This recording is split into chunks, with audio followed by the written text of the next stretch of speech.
Welcome to the deep dive. Today, we're digging into something, well, truly massive. A huge earthquake, magnitude 8.7, maybe 8.8, off Russia's Kamchatka Peninsula. This happened early on July 30th, 2025. And it wasn't just the shaking, it kicked off a tsunami right across the Pacific. But here's the really extraordinary part and what we want to unpack today. Despite this immense power, our sources are reporting no deaths so far. So our mission here is to figure out how that could even happen. We'll trace the quake, the waves, and pull out the key insights. Okay, let's unpack this. Yeah, what's fascinating here, I think, is how this whole event becomes this incredible case study in, well, human preparedness. An 8.7 or 8.8 magnitude quake, that's a great earthquake. It's up there with the biggest ones ever recorded, capable of huge global impact. But the story isn't just nature's power, is it? It's also this equally powerful story of a really rapid, coordinated global response. Right, that idea of a rapid global response. That seems crucial. Let's start right at the epicenter, the initial shock. We're talking magnitude 8.7 to 8.8 off Kamchatka, Russia, July 30th. And you said the tsunami waves were immediate, like no delay. Exactly. Hit instantly. And that immediate impact in Russia, it was severe. The town of Severodvinsk, it seems they got hit the hardest. Imagine waves up to 4 meters. That's like maybe a 2-story building high coming to shore. So yeah, not just flooding, it's destructive, damaged buildings, infrastructure, plus the ground kept shaking. Yeah. Significant aftershocks, some hitting 6.9 magnitude, must have been terrifying. Wow, 4 meters in Severodvinsk. That really paints a picture of the initial force.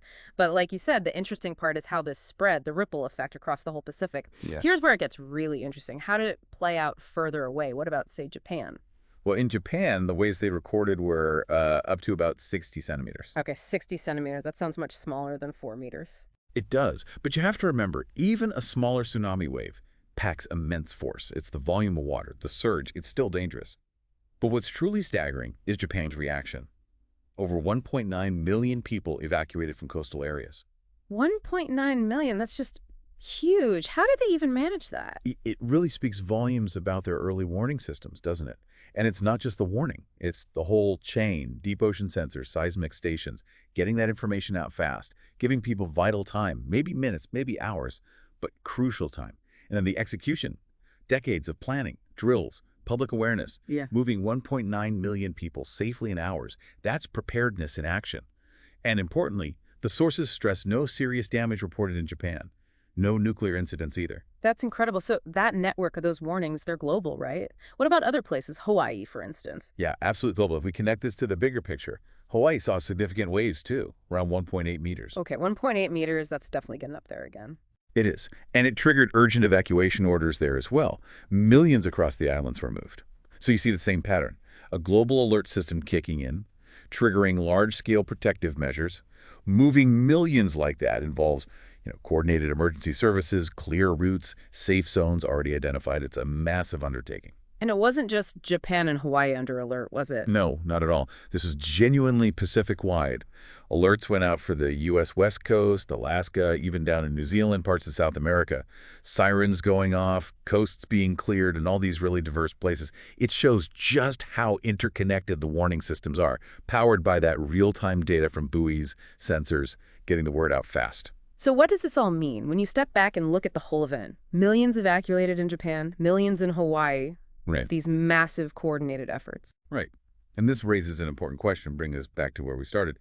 You have this incredibly powerful quake, 8.7, 8.8, a tsunami generating significant waves across an entire ocean basin, widespread alerts, evacuations on a scale we've rarely seen, and yet the critical information we have right now is no deaths reported so far. Now, obviously, authorities are still on high alert, aftershocks, continued wave activity, that's all still a concern. But that initial fact, 0 reported deaths, is, oh, it's profound. It really is. It's a stark reminder of just how powerful nature can be, but it also seems to highlight an equally powerful human response this time. Seeing an 8.7 quake, a Pacific-wide tsunami met with such a rapid, coordinated response across so many countries, it's pretty remarkable. It is indeed. And it leaves us with, I think, a really provocative thought to consider. Given the sheer scale of this thing, the earthquake's power, the tsunami's reach, what does that 0 death toll reported so far really tell us? How effective are these modern early warning systems? How much have these coordinated evacuation efforts across different nations actually achieved? It might be a powerful statement about our collective ability our capacity to actually understand and react to these huge natural events. Something to think about.